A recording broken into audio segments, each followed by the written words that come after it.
CTV is a valuable advertising channel because it's the biggest screen in the house.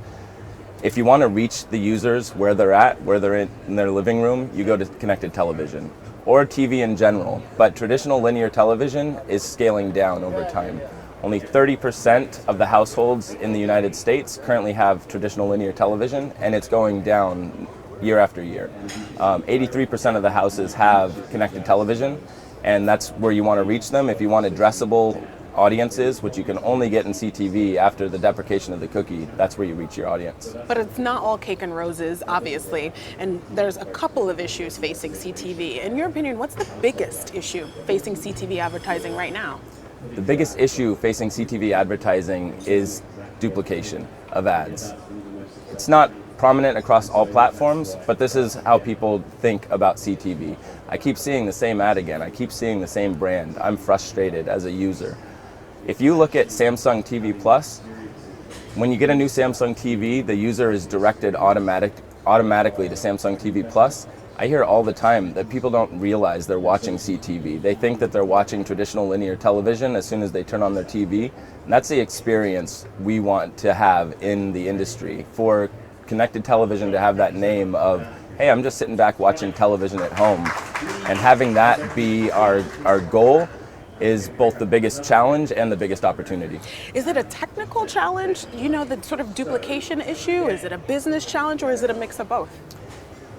The duplication issue is a mix of both, a technical and a business challenge. So you can deduplicate based on a creative ID or a media file URL, but these things aren't always passed in the bid stream. So if you don't have a creative ID that you can deduplicate on, you have to go to the media file URL. And sometimes those things get a bit convoluted and they're difficult to parse through as well. So that's one problem. The other problem is diverse demand. So if you don't have a lot of demand backed up, you might get one campaign that keeps hitting that user over and over again. So if you had any advice for publishers, how can they help ensure that users have a quality experience? For publishers, we really want to make sure that people stay seated watching the show that they're interested in without thinking about the ad break, right? They want to have their users enjoy their user experience, not add frustration and add friction, because that's going to drive them back to another channel to enjoy their content. And then if you were going to give an advice to an advertiser about kind of building that ideal ad break, what would you tell them? For an advertiser who wants to build the ideal ad break, it's the same advice I'd give to a publisher. They want to work with a partner who's going to make sure that their ads are deduplicated, that they're competitively separated, that they have all the same controls that they have in traditional linear television, so that their budgets are spent the best they can be. So we can't have a conversation about CTV without talking about the big M, and that's measurement. What's the state of measurement in CTV?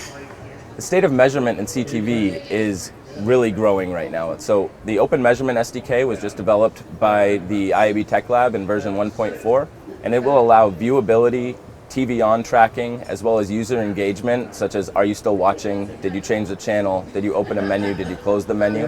And those timestamps will be available to be passed down to third-party measurement vendors so that we can have attention and engagement. Those things don't exist in CTV today. So we're tracking things like the quartiles of the ads to make sure that people are still watching. You have the different quartiles, the first, second, third, fourth, complete. And you have the vast events. So just making sure that you can see that the IP is not a bot or the app bundle is a valid app bundle. So going outside of that simple measurement is really what's going to help our industry grow. Guess my last question would be, what's the single thing, the single sort of most technical piece of the equation that you think needs to be improved to help sort of fulfill that measurement potential?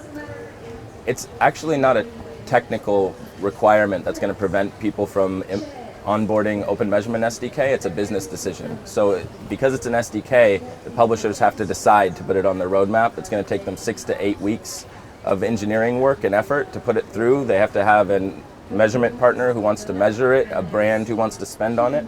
So it's more of a business problem than a technical problem.